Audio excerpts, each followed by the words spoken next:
All right, well, hello everyone, and welcome to Tech Canada's Deeper Insights webinar series. My name is Katrinelle Popescu. I'm the Marketing and Communications Manager here at Tech Canada, and it is my pleasure to welcome you to our Deeper Insights webinar series.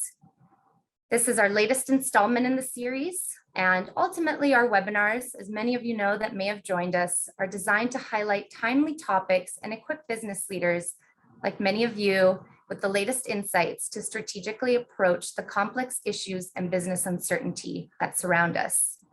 Today, we're going to explore pricing and our inflation-driven environment. On the one hand, costs are going up and must be accounted for. On the other hand, demand can change considerably depending on the size of the price increases. In today's webinar, Paul Hunt will share his expertise and proven methods for implementing successful and impactful pricing strategies, both during inflationary periods and over the long term. Paul is recognized as a dynamic professional with over 35 years of business leadership experience.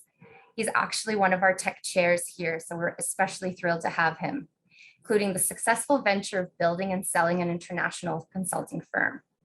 Paul's equipped with an MBA from IB Business School. Hunt's former education, real-world experience have prepared him to advise, lead, and help many leaders build impactful businesses. Please know that as we progress throughout today's webinar, you can enter any questions that come up in the chat feature on whatever platform you're joining us. We'll be sure to bring them up. And if they don't get addressed during today's webinar, we'll be sure to touch base with Paul afterwards, get the answer, and then share them throughout social. The session will also be recorded for future viewing. So if you're watching this afterwards, thank you for watching the recording. If you have to leave early, please come back and watch it. It's going to be available on our YouTube channel before the end of the week. Now, I don't want to take any more time. Welcome, Paul. Thank you for joining us. Please take it away. The floor is yours. Thanks very much, Kat. It's a pleasure to be here with everybody and discuss this timely topic. It's obviously something that is on every business leader's mind right now. And so I'm going to be walking you through some ideas around what we've seen and some ideas around how to tackle pricing in an inflationary environment. I'm going to jump right in and get right into the content. So first of all, the company that I ultimately sold to an international consulting firm is a company called Pricing Solutions. And so the company specializes in pricing, helping companies drive market share and profitability improvements through improved pricing. And so I'm going to be sharing with you kind of the latest findings of Pricing Solutions and the strategies that are working for their clients. So let's dive into it. First of all, this topic is important for a reason that many of you probably know deep down, but it's a good reminder. The impact of pricing on a business is immense. It's the virtual iceberg of the business. It appears small on top, but its impact is actually much more significant than most people realize.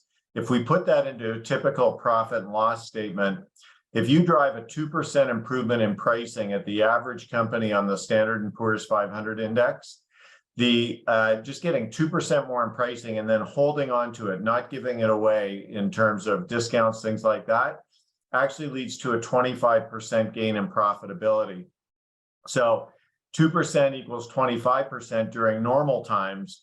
And this is critical because the impact of pricing outstrips the impact of increasing volume by a similar amount by typically a factor of 3 or 4 to 1, by reducing costs by a factor of 3 or 4 to 1.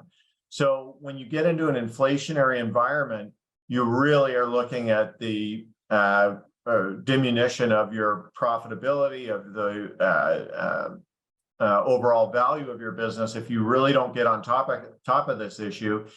And on top of that, just covering for inflation is one thing, but are you optimizing for pricing? And most businesses are not. So this is a really timely issue. It's a topical issue. And I just want you to realize that understanding the impact of pricing is critical to the overall success of your business. And we'll talk more about that as we go through this. Okay, so first of all, I've got a question for the group, and Stephen is going to post a poll here. On a scale of 1 to 5, how well do you think your business did at raising prices in 2022? In 2022, how well did your company do in raising prices to offset inflation? So 1, we didn't get any increases. 5, we realized more than enough. 3, we're somewhere in between. So let's see what folks have to say about that.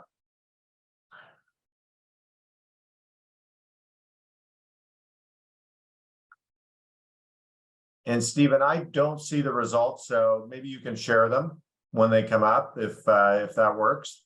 Yeah, perfect. We have about 30 out of 48 attendees so far have answered. So we'll just give everyone a couple more minutes. Great.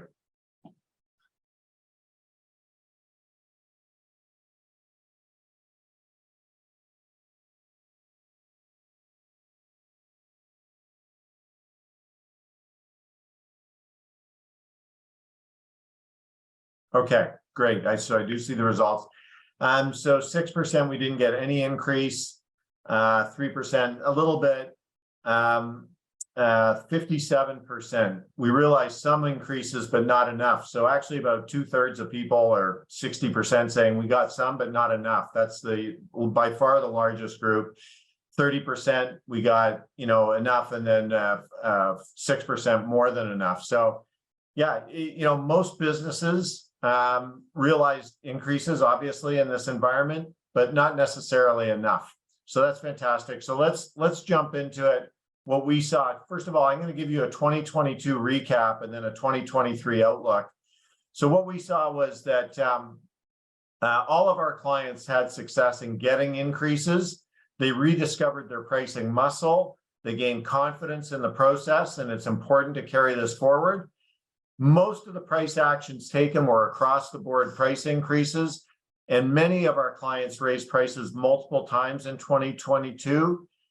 Most realized high single-digit or low double-digit average price increases, but in most cases, the price increases did not offset the full impact of inflation and supply chain issues, which is exactly what we're seeing in the results from this survey. So very consistent kind of findings.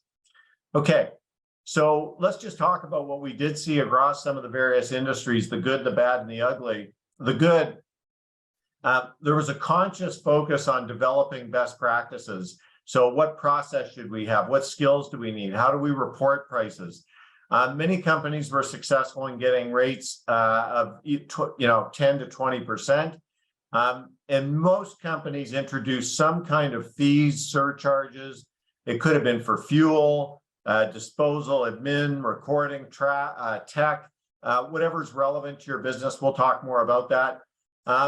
And companies that did it well identified differentiated and undifferentiated products and offers and customers, and started using that to help them price surgically as opposed to just across the board price increases. The bad, costs were higher than forecast. From labor to travel to supplies, open positions were difficult and costly to fill, which has impacted wages. The ugly, in most cases, we did not realize enough in price to offset the full impact of all cost increases. All right, so that's kind of what we've seen for the past year. So now this leads to my next question, which is, on a scale of 1 to 5, how strongly do you feel that you will need to increase prices in 2023? 1, we won't need a price increase. 3, we need to raise 5%. 5, we'll need to raise prices a lot greater than 10%. So where do you land on that spectrum?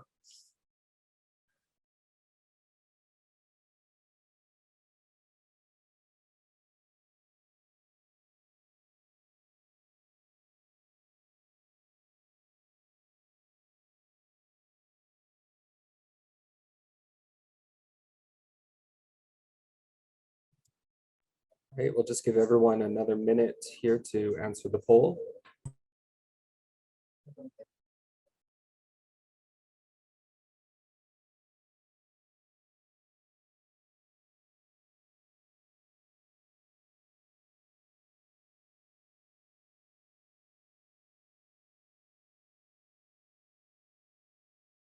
Okay, so here we see nobody at 0. a few kind of less than 5, majority at 5, about a third, and actually 55% coming in as greater than 5, and actually 25% saying it's going to be greater than 10. So some significant price increases, which is scary, right? When we have to go after that. And so we're going to talk about that and how do we do that in an intelligent way. Okay, so let's move in. The 2023 outlook is there are headwinds forming, and there's risks of a deeper global slump escalating. We've all seen that. There's a recession now seen as more likely. This is not news to folks. And the job data shows few cooling signs. So the headlines in the Wall Street Journal in October of 2022, and that hasn't changed much. So we know there's headwinds. How do we handle price in that environment? And in particular, here's the big driver that we're concerned about. Hourly earnings and inflation have tracked behind the CPI. And so obviously employees are going to be trying to catch up and make up for this difference. So, how much inflation are we going to expect? We think that maybe we've reached the apex of it, that it's going to start coming down, but we don't know that for certain. So we have to be mindful of that. Okay, so as we look forward, 2023, we're hoping for a soft landing, but planning for a downturn. So first of all, customers have price increase fatigue. Across the board, price increases are off the table. But most companies still need 5% plus price increases to offset past shortfalls and continued inflation. In many cases, companies will continue with smaller increases multiple times per year versus a single annual increase. And then planning for surgical price increases, focusing on differentiated offers, differentiated customer segments, lowering the cost to serve with fees and surcharges, and small customers. And the really big thing we see happening is that all of our smart customers are watching their backlog and order cancellations as early warning signals about what's happening to demand, right? And what's the connection as we move price and go for it. So as I said, that kind of connects partly with smaller increases multiple times per year and rather than just one single annual increase. So this is going to change behavior in terms of process. Okay, so now let's move into how do we make this happen? And I'm going to give you first of all, a value-based pricing refresher. Then we're going to move into actually strategies and tactics for execution. So first of all, price and value are inseparable. Customers always connect price to value. They always pay for things they value. They never pay for things they don't value. So we need to understand that they are yin and yang. So there are two ways in which customers assess value. Economically, does it pay off in dollars and cents, or perceived value? Is this worth it to me, even though I can't make a financial calculation just in terms of the value I receive? So I want to just go run through those two things so we all have a good, sharp understanding of what we mean by that. Okay, so first of all, financial value or economic value. Customers trade off three things: size, certainty, and speed. And of those three things, one of them is the most important one, at least 80% of the time. So as you reflect on this, do you think it's the size of the economic promise, the certainty with which they'll receive the economic promise, or the speed with which they'll get it? If you've guessed certainty, you're right. Certainty is the key driver the vast majority of the time, and this has real implications for pricing. So let me put it into a context for you that you can relate to. First of all, customers want a check that they can cash. They want certainty. So I'm going to give you a choice now between two lottery tickets. One has a $14 million payout, the other has a $7 million payout. And as I ask you, which one would you choose? It's a no-brainer. Of course, you'll choose the $14 million ticket. It's got a bigger payout.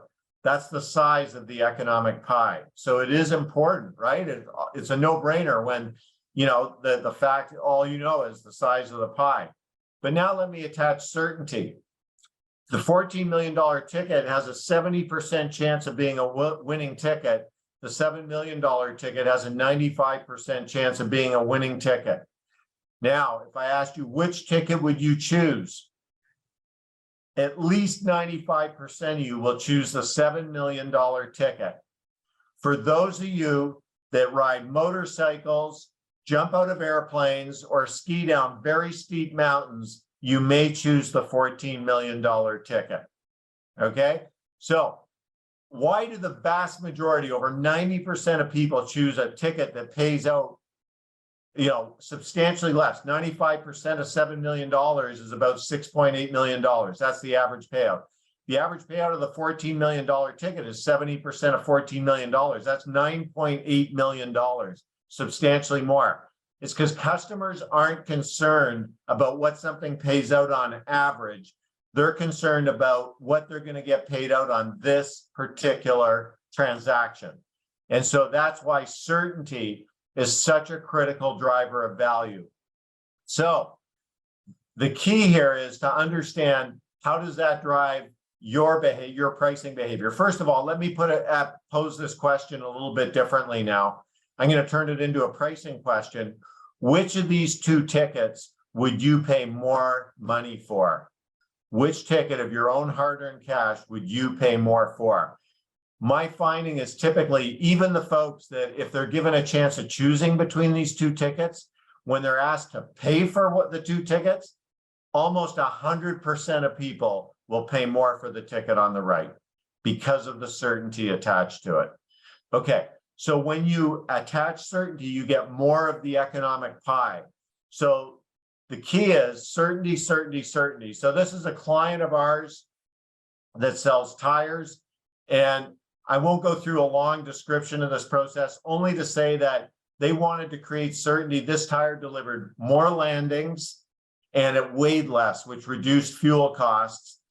The procurement teams that they were dealing with were saying, if it weighs less, it should cost less.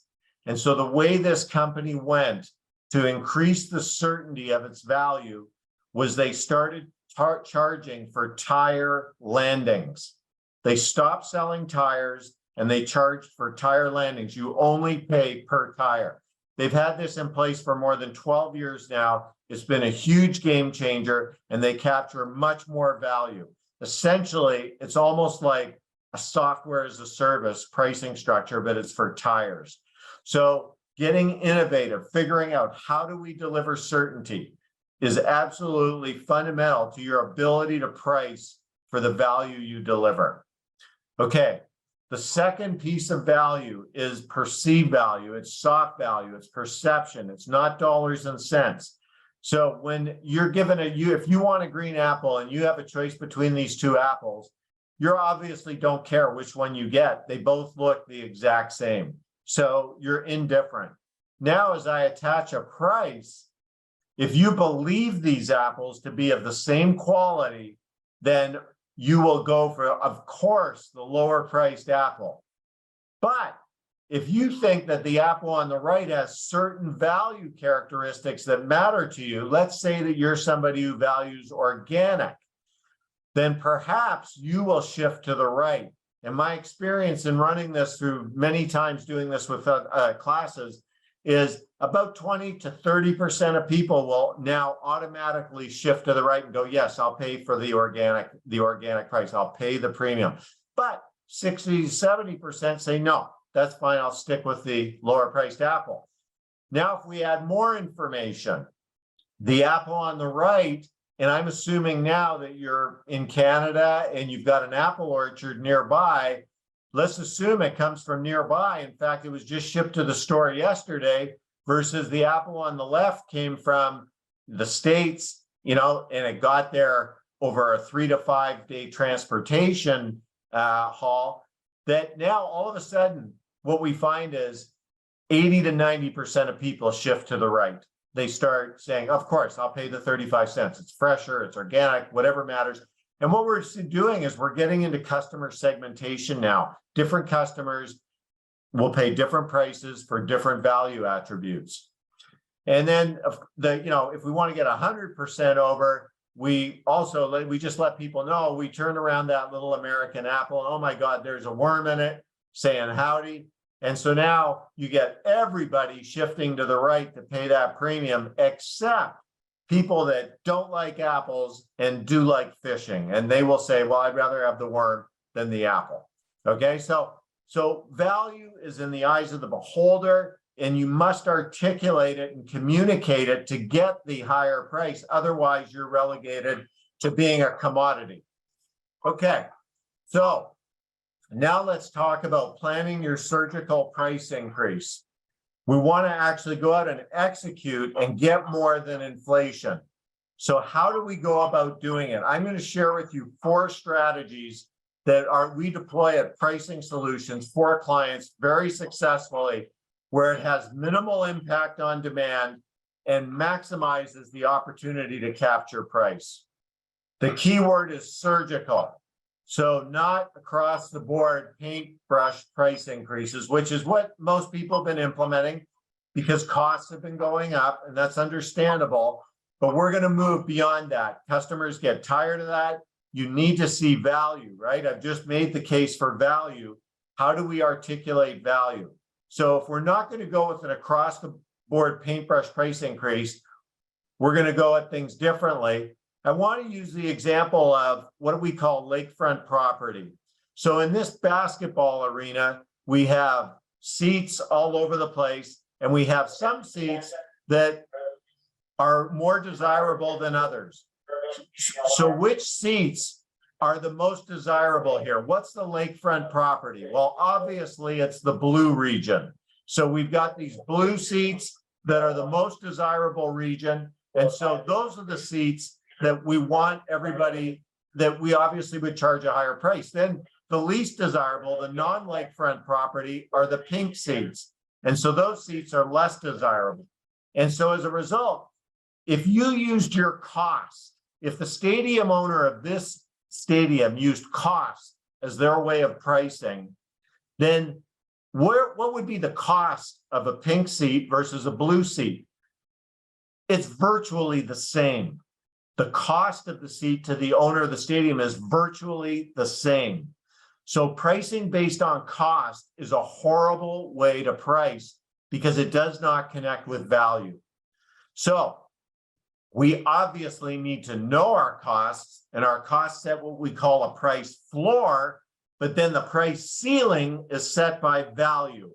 And hopefully your ceiling is above your floor, because when it's below your floor, that's called going out of business. So I'm going to assume everybody's ceiling is above their floor. Okay, so the owner of the stadium, Madison Square Garden, where the Knicks play, took a good hard look at this, and you know what they did? They doubled the price of the blue seats, and you know what happened to demand? Demand went up. It went up. Why was it? It was the customer segment there. Large investment banks doing M&A deals, taking a customer out for a memorable night. Extremely rich people who have significant resources, and there's only so many seats there. So what they found was it was the place to be, and they made it very, very desirable to be there. And they raised prices, demand went up. They had a real issue out in the pink seats though. They had a lot of empty seats. Who's the core market out there? It's the locals. It's the folks who live in the Bronx that have a family and want to bring them to a game. They're not season ticket holders. They're folks that want to get out and enjoy. So what did they do? They didn't just cut the prices. They created the family pack. They designed something desirable for that segment that included concessions and made it a more effective offer. And you know what? They sold out seats there. The lesson here, folks, is where your pricing power is, where your ability to take prices up is where your lakefront property is. That's where you should be taking the most. Now, you've got to be sensitive to costs, and costs are a driver. But across the board, if the stadium owner took all prices up the same amount, they would have been leaving a huge amount of money on the table. So how do we apply this in a B2B environment? So let's go to it. This is a model we use to establish pricing power. Now, for our large global clients, many of Pricing Solutions' large global clients are Fortune 500 companies. We go through a very sophisticated process of measuring what we call the 5 C's: competition, economic conditions, customers and product power, capacity, available capacity, and costs. We're not going to go through all that, because if you are like most businesses within the tech environment, you simply don't get value for going through that extensive a process. You need something that's more time efficient. What do we do when we're looking at a small to mid-sized business that wants to price surgically rather than just vanilla paintbrush price increases? We get stakeholder input. You get together your senior management team, your sales team, your ops team, key people, have a meeting, and then you actually do scoring. Here we've done scoring. This is an electrical distributor. They've got their team together, and they had everybody score from 1 to 10. How much pricing power do we have in each of these different product categories? They got all the scores, and then the average scores are shown here. And you can see that they gave a 10 out of 10 to parts and lighting and to customized products. They have tremendous pricing power there. Those are lakefront properties. Then, if you look at their other areas, electronics and non-customized, they scored 2 or 3 out of 10. They're very, very commoditized products. So in that situation, what this is saying is we really shouldn't take those products up very much, but these other products, we have significant power. So we set targets on that. So if we look at the targets we set, we're going to take parts, lighting, and customization up much more substantially than electronics. So here we're showing it going up 5%. It could say 10% for that matter, or 12%. Electronics is going up 1%. We might take it up 2 or 3%. So you have to evaluate where in your lineup are you going to take price? Where do you have pricing power? What is your lakefront property? That's the key issue that we're trying to address here. And that's what you need to think about within your business. Now, of course, costs are a part of this, right? And you want to think about how much have costs gone up in various categories. Is my ceiling above my floor? We obviously have to maintain that unless we have something we're calling a loss leader, and that's a specific strategy. So this is the first tactic for being surgical with your pricing. Let's now move to the second tactic. The second tactic is utilizing price points. So this is really understanding that this applies in B2B as much as it applies in B2C. So you've got to understand how your customers perceive price. There's something called the left digit effect. Customers read prices from left to right. They tend to round prices to accepted thresholds. They tend to exhibit zones of indifference to prices within those thresholds. So, for example, a product that's priced at $56 or $59 by the customer will often be considered a product under $60. That's how the customer thinks about it. So when you're pricing at 56, you are leaving money on the table because they're perceiving it as under 60, which is equivalent to 59. And we've done research on this and found this with many of our clients over the years in B2B, B2C. And so let me give you an example. We have a price list here of a client of ours. They sell in the B2B space. These are their list prices. How do you think they got to these list prices? If you thought they probably took their costs and marked them up a percentage to a margin, it's target margin pricing, you're absolutely right. They took costs, rounded it up, and look at these price points. They make absolutely no sense, right? And to the customer are confusing. And if they're in your ERP, they often lead to errors. So with this client, this was $1 billion company, and we, within their ERP, deployed price point strategies for them. So first of all, a couple things to think about with price points. Most companies have what we call sun, shadow, and shade products. Sun products are products that are exposed, highly visible. Minute changes are noticed by the customer. Here, you have to price to the penny. So you need to know what your sun products are. But that's typically less than 5% of your products. Shadow products are where there's some awareness, but here you can have step increases in pricing. You don't price to the penny.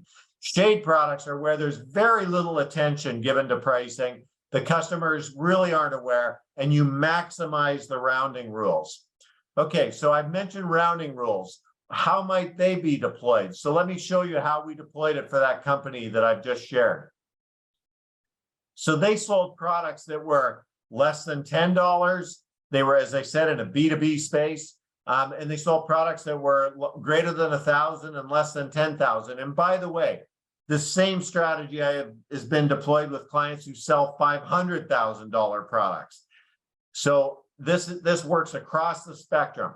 The first thing is under $10, we rounded to 49 cents and 99 cents. And so, for example, a product priced at $4.41 would be immediately rounded to $4.49, $7.86 to $7.99. These rules were deployed in their ERP all the way up to these products greater than 1,000, less than 10,000. You can see 13, 16, 51 rounded to 13.25, all the way down to 1983 and 11 rounded to 1995. Now, the rounding rules, there is some art. It's not all science, folks. You employ some art. Some companies say, we don't want to just seem like we're a formula-based driven company. Okay, then change things up a bit. You can see I've ended in fives here, right? And there's no rounding of pennies. Back at the under $10, I've rounded it with nines, and we are into the pennies, rounding on the pennies. So there are different rules. There's common sense. There's deploying this in a way that utilizes some best practices. And so some of the thinking is here, and you can read that later in the slides. The point is that by deploying these rules, this company that was a $1 billion company on the New York Stock Exchange drove $27 million in bottom line EBITDA increase through deploying price rounding rules. $27 million. The analysts on Wall Street could not believe the increase they got in profitability, no significant change in volume, and it was dramatic. And the analysts were saying, how are you improving your margins? How are you improving your pricing? So price rounding, using price points, very valuable approach. As I said, if you're in a business where you're selling large projects, $250,000, $1 million, even up to $10 million, you need to think about it in terms of where's the threshold for the client. And you need to understand what that threshold is and be able to communicate value within it. So this is a very, very simple strategy that can drive tremendous value and is very useful in an inflationary environment. When you go up 5% across the board, you miss this completely. It's just not part of the thinking. We went up 5%. That gets back to this, right? Which is leaving a lot of money on the table and not thinking about pricing at all from a price point perspective. Okay, let's go to the third surgical approach to pricing. And this is watching your terms and conditions. We call it a pricing waterfall. So here we have list price. If you're in a bid tender environment, let's call it full price and think of it as your full price for a bid or tender. Typically, we have some discounts and we get to our invoice price. Invoice price is what you get from the customer. Here we're getting $80. But there's all sorts of programs, allowances, billbacks, and payment terms that come after that, right? That leads to what we call pocket price. That's what you keep. Here's a critical insight into pricing. It's not what you get that matters, it's what you keep. It's after invoice. Invoice doesn't mean anything if you're giving away all sorts of price post invoice, and we end up at pocket. Look here, we've gone from $80 to $60. It is not uncommon to have 20% of your pricing leaking away here. So a great way to go after price is to go after this. So how have companies done that? Well, we talked about in the inflationary environment, fuel surcharges, right? Minimum order fees, all sorts of things around various programs. So let's take a look. These are all various waterfall elements. Freight, if you have a business where freight is part of what you deliver, this is a huge issue here, right? We've talked about fuel surcharges, minimum order size, expedited shipments, charging differently for that. Payment terms can be a huge one. Returns and samples. And then if you're in a service-based business, what kind of warranty or guarantee do you have? Pre-order support, after-sales support, making sure you structure for those. Vendor-managed inventory, value-added offers. Now, many of you, if you're like most of our clients, you have some of these items. You know what the problem is? There's no enforcement. We've got so many clients that they have expedited delivery charges. And when we go and we actually analyze what percent of customers get charged that, you know what it commonly is? Less than 20%. Less than 20% are paying. They get expedited shipping. It's not paid for. Your sales team, they're aware of the fact that if it's not charged for it, they're going to give expedited shipping for free because they want the customer to feel valued. Okay. So you have to measure. What gets measured gets managed. So within your pricing, really taking a good look at your waterfall. There's all sorts of opportunities here. We always find 2%, 3% within the waterfall.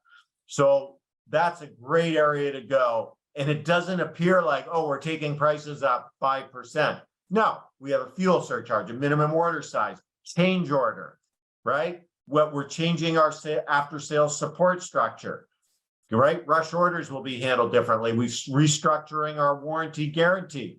It's no longer 2 years, it's 1. That kind of thing. Those things have a dramatic impact, and it's a great way of going after price. So this is an example of a client. I won't get into this in detail, but they wanted a 7% improvement in the business, which was $3.3 million profit gain in 1 year. And they achieved it through fees for rush orders, fees for change orders, a new freight program, and all these things. And then the key becomes, how do we get the sales team to sell this? This company was extremely successful with this.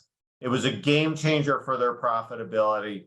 And so there's lots of case studies. I'll let you read through this as you get the deck or go back and take a deeper look. Okay, so number 4, 80-20.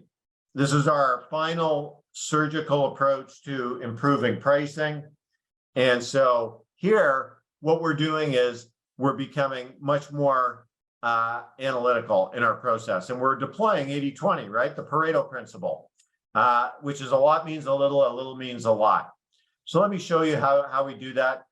First of all, the quad chart is created by using revenue data. So we're going to create a chart, and this chart is as follows. We've got products on one axis, customers on the other. We have 80s products and 20s products, 80s customers and 20s customers.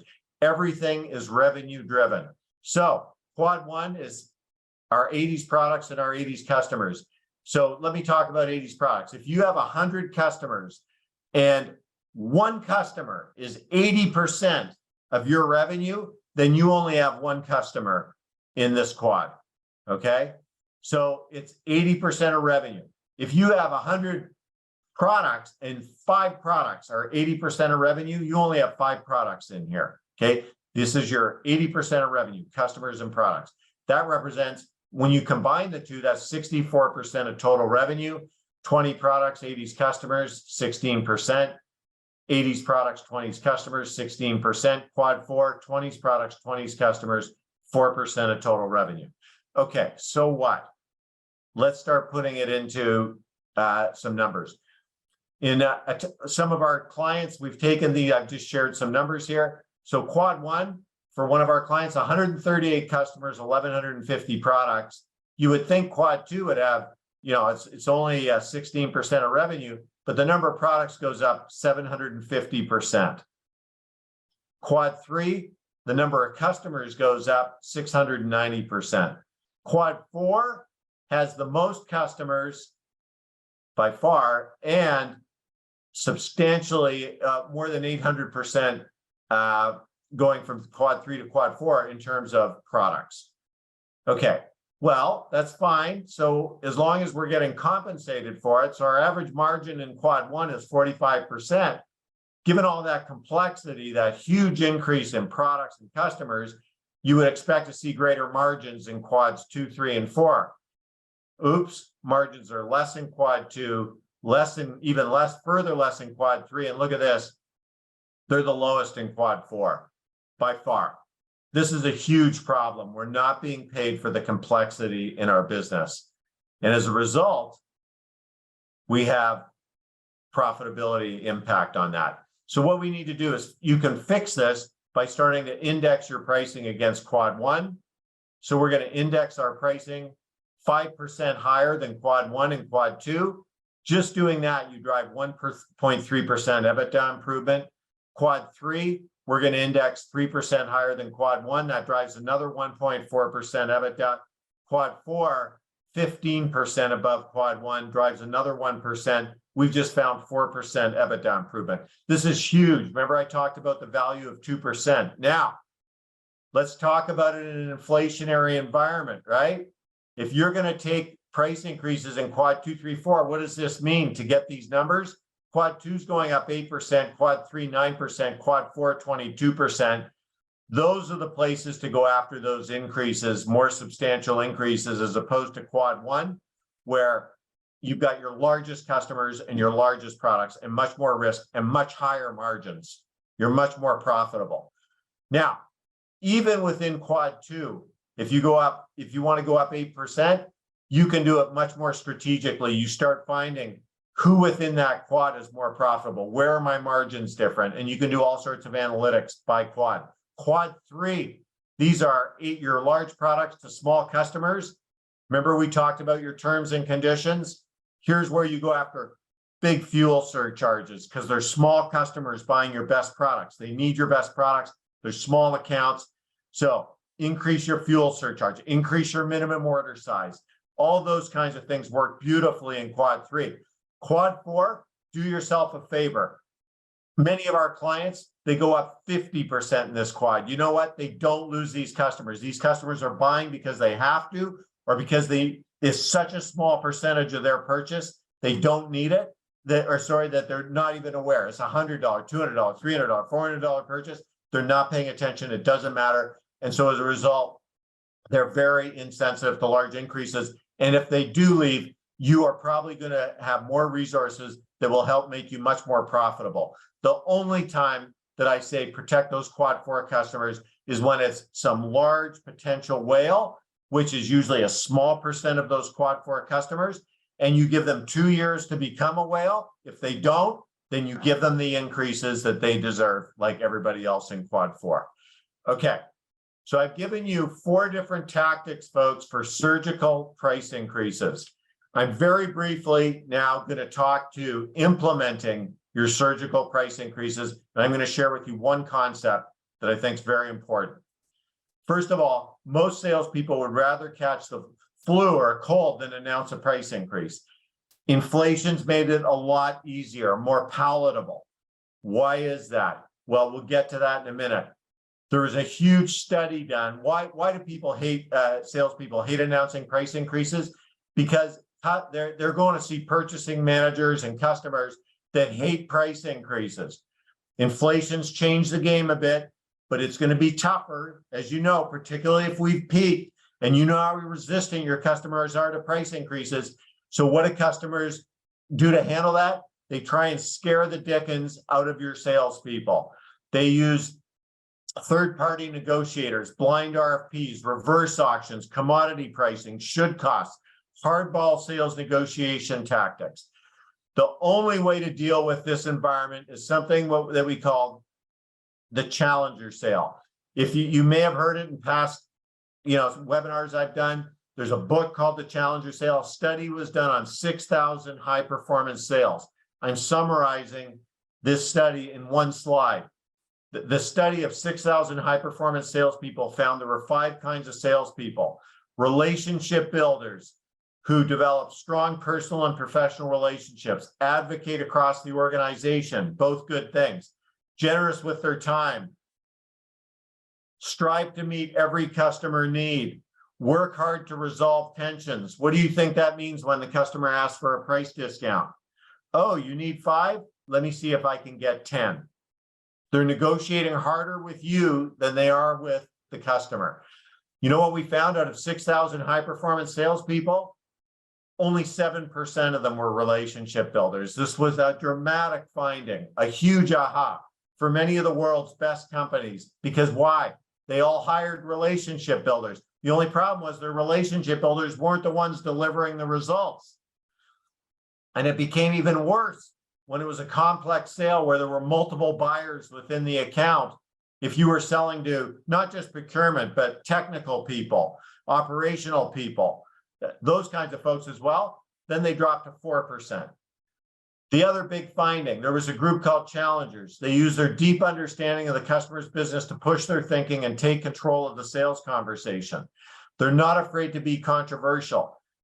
40% of the high performance sales reps were challengers. And when it was a complex sale, it went up to 64%.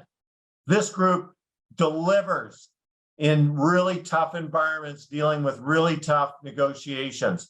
Why? Because when the customer asks for a price, they challenge them.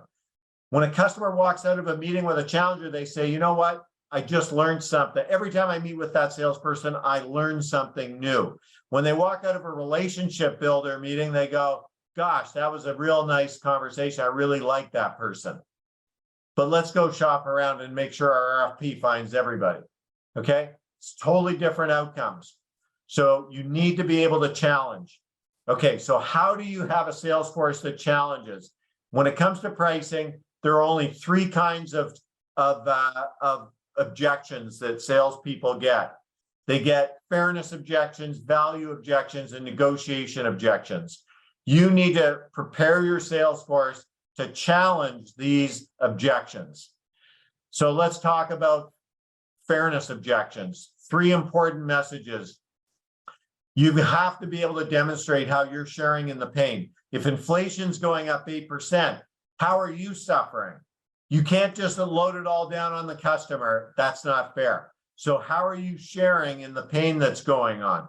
You have to reinforce that you've reduced cost everywhere you could without hurting quality. You're going to draw a line in the sand. And finally, what facts and data do you have? Well, it's been easy in an inflation-based environment.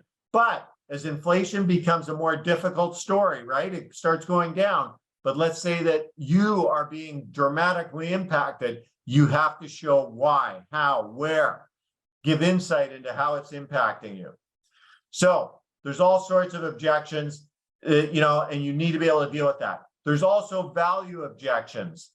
Here's the way customers deal with value. They say, first of all, we like your value, but your price is too high. So just hold your value and lower your price, okay? So just lower your price. If you lower your price and match the competitor by 10%, you've won the deal, okay? No, we can't deal with it that way. You have to be in a position where you we call it vary your price as you vary your offer. So here, this is our offer, this is our value. Customer wants a lower price? Sure, we can get you a lower price if you pick it up at the dock, if you order a 30-day delivery rather than next day, right? Or we have a solution that there's some value that is taken out of it. Okay, and then often what you see the customer saying is, no, I want this offer. Okay, well, that offer is priced at this level, okay? Or I can even get you a lower price, and here's how to get you there. You vary as your offer, as you vary your price. We call this good, better, best, folks. It's a great way to have different solutions or packages to ladder your customers up and down the pricing ladder so they have choices. This enables your sales force to succeed in an environment full of objections. So this is an extremely important approach to handling value variation, and it's very effective in an inflation-driven environment where if you get pushback, you can, sure, I can hold prices, but we take out these pieces of our offer. You don't get the deluxe offer with everything in it. There's a stripped down option. So that's another way of managing this and supporting your salespeople. The last piece I'm going to share before we shut down and move into questions, negotiation. Customers often have bought your product or service, but they're not telling you that. They are negotiating hard until you say the most important word in pricing, which is no. Okay, so I need a 10% price reduction. We're not accepting price increases. If you match the competition, the business is yours. You have to be able to deal with this. Best practice, you've got to ask good questions and lots of questions. Make sure you understand the real issues. Here's the most important thing in your business. Be confident and know your value proposition. If you are a commodity, then know it and price accordingly. But if you're differentiated, how valuable are you?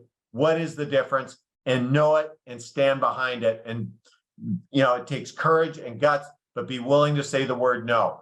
And by the way, never discuss pricing until the end. Minimize discussing it during the selling process. Obviously, with inflation, you're going forward. You are communicating it, but with new accounts, don't start there. That's a non-issue. You get to that at the end. With your existing accounts, good idea to start with your value first. What are you doing that is reinforcing value? What have you done to make yourselves better and stuff like that? But if you just have a pure value inflation message, then you better make sure that you do it smartly and surgically. If the customer is negotiating with you, remember, you are the preferred supplier, right? Have confidence in what you've got. Okay, so let's just put this all back into context. Remember I talked about the value of 2%, folks? If you're like most tech members, you often own a business or you've got shares in a business. Look at what happens when you get that 2%. It drives your bottom line from 16 million to 20 million. If you sell your business at a multiple of 6, you've just taken your sale up by $24 million. That's the value of 2%. That's why inflation matters. That's why getting price matters. You've got to do it smart. You've got to be strategic and really pay attention to this topic, folks. It makes a huge value, right? Make sure that you're getting that 24 million. It's not going into the pockets of the buyer of your business who says, oh, that's great. I'm going to go get 2%, right? So 3 takeaways. The impact of 2%, be surgical, right? In 2023, it's all about surgical. 2022 is about across the board price increases, inflation. You're going to have to be much sharper. And number 3, challenge. Be ready to challenge your customers. Don't just accept their threats, right? And run back and cut your prices. You've got to be willing to say the most important word in pricing, which is no. Okay, folks, that's it. Going to open it up to any questions that folks might have.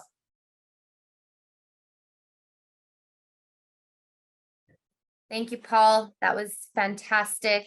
No questions. We have had 100% retention. People have stuck around tentatively listening and watching, and I'm sure taking notes both here on Zoom, and I know we have a lot of listeners and on LinkedIn. Thank you again.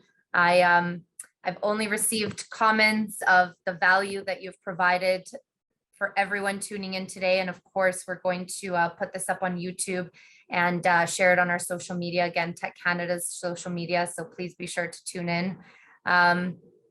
Nothing from our end. Any final words before we wrap up here? And again, thank you to everyone that's tuned in. Yeah, no, I'm just glad that folks got value from it. And, it's a big issue. And the fact that you all stayed is a good sign that you consider it an important issue. So glad that you did so. And thanks for the opportunity to communicate with this crowd, Kat. It's been great. Thank you again, Paul. I'm just looking. I don't see any couple comments again of just the great value and everyone thanking you for the webinar and all the time that you've spent. Just to repeat myself, we will be posting it. So anyone that did not have the opportunity to catch Paul's live webinar, please do check out Tech Canada's social channels or our YouTube channel. And we'll be sure to share that as quickly as we could possibly turn it around. And thank you again. Oh, we have one question. 1 second. Just waiting to get that sent. Hang on, Paul. All right. We have, so the question is, what if you've lost customers in droves due to pricing? Then in the past year with inflation, I mean, kind of, if I lost customer in droves due to pricing, then there's two things that I really want to do. I'd do a lot of customer research. I'd really be out talking to my customers, really be learning about what happened. Why did we lose? How did we lose? What's the difference? Who's better? Why are they better? What makes them better? You know, if we, where would we have had to price? When you lose a customer, that's one of the best opportunities to learn. And if you're losing a lot, you really need to learn fast. The other is if you're losing them in droves, you better be cutting your costs. Like you need to cut your costs somehow. So remember, I talked about good, better, best. Find ways to either cut your costs or increase your value. It's one or the other. And you know, those are the two solutions. And I'm afraid there's no simple answer. The only way is to get close to your customers. You have to know what they value. Yin and yang, right from the beginning. The first thing I talked about. That's the most important thing in pricing. Thanks, Paul. Hope that helped. We have one more that just came in. And it's from Jenny. In a services-based business, how do you best justify inflationary price increases? So it's obviously mostly wage driven, probably in a service-based business, or however it's come through. But you're essentially realizing the same challenges that everybody else is. Inflation is a reality for service-based businesses. Wages are going up, you know, all sorts of costs are going up for your business. So you meet the test of fairness, of actually not being unfair in trying to get more price because you are experiencing cost increases. If it's your wages or you're a smaller business and it's just your wages and a few other folks, you're experiencing those cost increases in food and gas and a variety of different places. You have to manage that on a personal level as well. So I think the issue is the same. It's fairness, but the ultimate test is what you're delivering still of value. I mean, that's the customer will only buy if there's value there. So you've got to believe in that. You've got to have confidence in that as well. Fantastic. Thank you, Paul. Thank you, everyone, again, who joined. Thank you, everyone, for your questions. We will do our very best to put this up as quickly as possible. I know everyone's eager to share it. And again, thank you so much. And Paul, I see that you're typing. Yeah, no, I'm good. Okay, fantastic. Thank you again. We will wrap up for today. Thank you for joining us on today's Deeper Insights webinar series. They are hosted bi-weekly here by Tech Canada. So we look forward to seeing you again. And thank you so much. Have a great rest of the day.